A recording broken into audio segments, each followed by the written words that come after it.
including schools, how can we prepare students for the jobs of the future that are currently unknown? I think future is already known. AGI is here. And we know that every single platform, every single industry is coming up with an AI element, and not just large language models but small language models as well, with a very unique expertise on AI agents. Some of them spoke about in the previous panel as well. So coming to that aspect, we also need to understand one thing: students are more tech savvy than the teachers today. And thanks to Sheikh Hamdan Muhammad bin Al Maktoum, he announced last year that every teacher should mandatorily go through professional training in AI, because I think that was a great move in the past year and a half, precisely saying there is a tremendous improvement in the teachers and the staffs in the education institution using various tools today, including GPT, which is taking a lot of their work activities, be it speech to text, text to speech, videos. Even schools are using for facial recognitions, attendance recording, right from a student is getting onboarded to the entire process, approvals to alumni.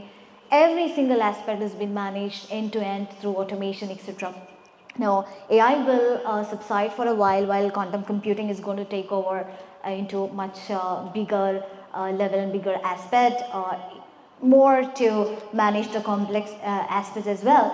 And then human augmentation is something that every education institution should also look into. We never spoke about the vulnerable segment here.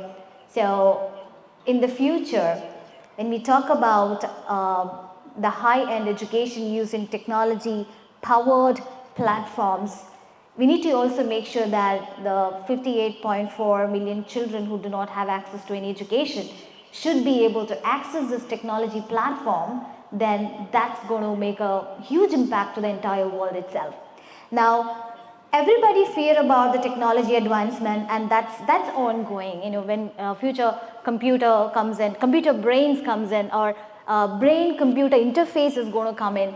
So that comes up with neuro interactions using your brain waves to the technology, and that's going to give you a dashboard which also predict what is your next move of your child. Kind of platform is already there. It's shaping up. Well, so when we talk about all these things, competency is very important.